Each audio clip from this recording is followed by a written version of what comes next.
নমস্কাৰ পুনৰ এবাৰ স্বাগতম জনাইছোঁ আপোনালোকক মোৰ ইউটিউব চেনেললৈ। মই পুনৰ এবাৰ পঞ্চায়ত নিৰ্বাচনৰ লগত জড়িত এটা ভিডিঅ' লৈ আপোনালোকৰ মাজলৈ আহিলোঁ।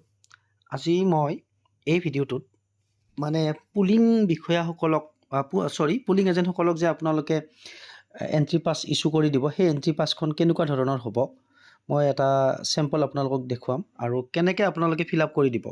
যেতিয়া তেখেতসকলে এখন এপইণ্টমেণ্ট লেটাৰ লৈ আহিব আৰু সেই এপইণ্টমেণ্ট লেটাৰখনত অলৰেডি কেণ্ডিডেটৰ মানে যিজন প্ৰাৰ্থীয়ে খেলিছে, যি পাৰ্টিৰে নহওক তেখেতৰ চহী থাকিব।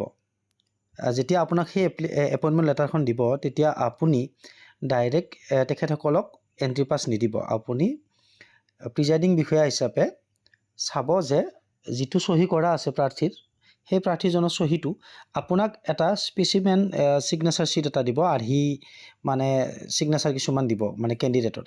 সেই কেণ্ডিডেটজনৰ চহীৰ লগত আপুনি মিলাই ল'ব যে হয়নে নহয় প্ৰকৃততে এই চহীটো মিলিছে নে নাই, এই যিজন কেণ্ডিডেটে মানে তেওঁক এপইণ্ট কৰিছে পুলিং এজেণ্ট হিচাপত। আৰু যদি মিলিছে তেতিয়া আপোনালোকে এটা এণ্ট্ৰি পাছ ইছ্যু কৰিব লাগিব। ঠিক আছে, এতিয়া এণ্ট্ৰি পাছটো ইছ্যু কৰাৰ পিছত আপোনালোকে polling agents relief relief agent movement sheet বুলি এটা আছে, সেইটো ফিল আপ কৰিব লাগিব। এতিয়া এণ্ট্ৰি পাছটো কেনেদৰে আপোনালোকে ফিল আপ কৰিব সেইটো মই আপোনালোকক দেখাই। এইখন হৈছে entry pass of polling agent. আৰু আপোনালোকে নামটো নিশ্চয় দেখিছে, general election to house of the people 2024। আচলতে এইখন লোকসভা ইলেকশ্যনৰ আছিলে, তথাপি এইবাৰো তেনেকুৱাই হ'ব। আপোনালোকে আইডিয়াটো পাব। জাষ্ট আইডিয়াটো দিয়াৰ কাৰণে মই চেম্পলটো আপোনালোকক দেখালোঁ। ইয়াতে আপোনালোকে নেম, নম্বৰ এণ্ড নেমটো লিখিব, assembly constitution number and name. গতিকে ইয়াতে আপোনালোকে ধৰক জিলা পৰিষদৰ প্ৰাৰ্থীৰ হৈ আহিছে, তেতিয়াহ'লে জিলা পৰিষদৰ মানে নেম আৰু নম্বৰটো ইয়াতে লিখিব লাগিব। ধৰক আঞ্চলিক পৰিষদৰ প্ৰাৰ্থীৰ হৈ আছে তেতিয়াহ'লে তাতে নামটো আৰু লিখিব, বা ৱাৰ্ড মেম্বাৰ ধৰক গাঁও পঞ্চায়তৰ সদস্যৰ কাৰণে আহিছে ইয়াতে তেতিয়াহ'লে লিখিব লাগিব জিপি নেম আৰু নাম্বাৰটো ইয়াতে লিখিব লাগিব, যিটোত মই টিক দিছোঁ। Polling station number and name ইয়াতে লিখিব লাগিব। ধৰক পুলিং ষ্টেচন নাম্বাৰ আৰু নেমটো লিখিব লাগিব। লেফ্ট ৰাইট থাকিলে এইটো মেনশ্যন কৰিব লাগিব। আৰু নেমটো হ'লে বেছিভাগ আমাৰ স্কুল বিল্ডিঙত পৰে, স্কুলৰ নামটো লিখি দিব লাগিব। এতিয়া নেম অফ কেণ্ডিডেট, গতিকে চাব পুলিং এজেণ্টৰ নামটো ইয়াতে আকৌ অহা নাই। প্ৰথম কেণ্ডিডেট মানে কোনজন প্ৰাৰ্থীয়ে এই পুলিং এজেণ্টজনক নিয়োগ কৰিছে, মানে পুলিং এজেণ্ট হিচাপত পঠাইছে এপইণ্টমেণ্ট লেটাৰখন দি, সেই নামটো লিখিব লাগিব প্ৰাৰ্থীৰ। ধৰক জিলা পৰিষদৰ সদস্য হ'লে তেখেতৰ নাম লিখিব লাগিব। আৰু জিলা পৰিষদৰ হ'লে তেতিয়াহ'লে এই ওপৰত যে দেখা পালে AC নাম্বাৰ এণ্ড নেম, সেইটোত আপোনালোকৰ জিলা পৰিষদৰ নাম আৰু নংটো লাগিব। তাৰপিছত নেম অফ পুলিং এজেণ্ট, এতিয়া পুলিং এজেণ্টজনৰ নামটো সুধি আপোনালোকে ইয়াতে ল'ব। আৰু এই কামখিনি কিন্তু আপোনালোকে ৰাতিপুৱাই কৰিব লাগিব, কাৰণ তেখেতসকলে ৰাতিপুৱাই আহিব আৰু তেখেতসকলৰ বহুত ইম্পৰ্টেণ্ট ৰোল আছে এই ভোটগ্ৰহণ মানে কাৰ্যসূচীত। তেখেতসকলে চহী কৰিব লাগিব আপোনাৰ পেপাৰ চিল একাউণ্টৰ বেক পিঠিত, তেখেতসকলে ডিক্লাৰেশ্যনত চহী দিব লাগিব। গতিকে আপোনালোকৰ বহুত কাম আছে, আৰু আপোনালোকে 2-এখন ফৰ্মত আগতীয়াকৈ তেখেতসকলে চহী লৈ দিব, ইউজ হ'লেও নহ'লেও। পিছত যদি আপোনালোকৰ দৰকাৰ হয় তেখেতসকলকতো বিচাৰি নাপাব ভোট গ্ৰহণ শেষ হোৱাৰ পিছত, যেতিয়া আপোনালোকে মেটেৰিয়েল চেলত আহিব। গতিকে চহী লৈ থ'ব 2-এখনত এক্সট্ৰা ফৰ্মত ল'লেও কথা নাই, য'ত ল'ব লাগে।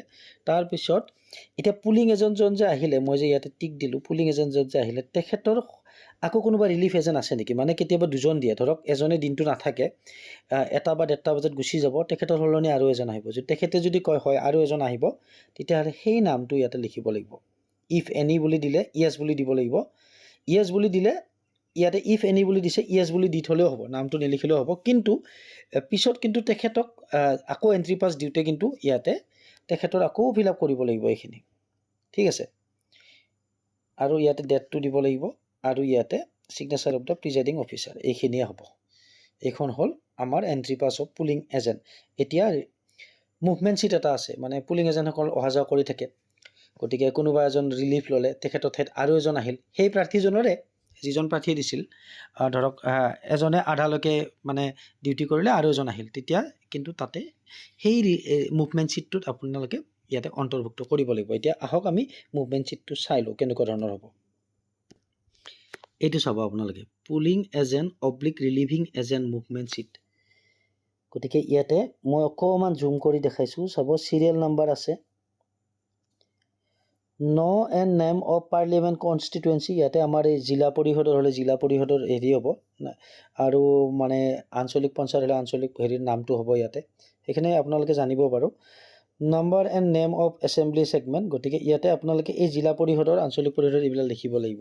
গতিকে যিজনে যাৰ ফালৰ পৰা আহিছে জিলা পৰিষদৰ ফালৰ পৰা জিলা পৰিষদৰ ইয়াতে লিখিব। নেম অফ কেণ্ডিডেট, কেণ্ডিডেটজনৰ নাম খুব ইম্পৰ্টেণ্ট, কেণ্ডিডেটজনৰ নামটো ইয়াতে লিখিব লাগিব আপোনালোকে। তাৰ পাছত নেম অফ পলিটিকেল পাৰ্টি, এইবাৰটো আৰু পাৰ্টিৰ কথা আহি নপৰে, গতিকে এইটো ঘাট নাথাকিব পাৰে, মানে নিৰ্দলীয় ভাৱত খেলিব লাগিব বিশেষকৈ সদস্যখিনি। আৰু বাকী যদি বেলেগ জিলা পৰিষদৰ ক্ষেত্ৰত আছে তেতিয়াহ'লে মেনশ্যন থাকিবই বাৰু ইয়াত, সেইটো আপোনালোকে চাই ল'ব। তাৰপিছত name of polling agent and relieving agent, এই নামটো ইয়াতে লিখিব লাগিব। ধৰক 7:30 ভোট হয়, তেখেতে 7:15 আহি পাইছিলে, ইয়াতে 7:15 দিব লাগিব। Entry, time of entry 7:15 AM, 7:15 AM। তাৰপিছত তেখেতৰ ছিগনেচাৰ ইয়াতে ল'ব এজেণ্টজনৰ, ঠিক আছে। তাৰপিছত টাইম অফ এক্সিট, তেখেতে ধৰক গুচি গ'ল 1:30 PM, ইয়াতে 1:30 দিয়াৰ পিছত তেখেতৰ চহীটো ল'ব, ইয়াতে আকৌ ছিগনেচাৰ ল'ব, ঠিক আছে।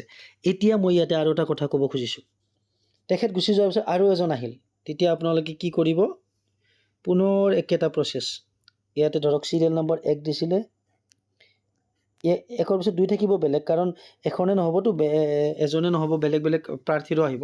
গতিকে যিমান চিৰিয়েলৰ নম্বৰত পৰে, ধৰক ইয়াতে দিলে, ধৰক আপোনাৰ ধৰক 7, 8 যিয়ে নহওক, মই 9 বুলি দিলোঁ। এই নেম অফ কেণ্ডিডেট, এজন কেণ্ডিডেটে পঠাইছে যিহেতু, ইয়াতে এই কেণ্ডিডেটজনৰে নাম হ'ব ৰিলিভিং এজেণ্ট, মানে আগৰজন যিহেতু গুচি গ'ল। তাৰপিছত name of polling agent oblique relieving agent, এই ৰিলিভিং এজেণ্টজন আহিব ইয়াত।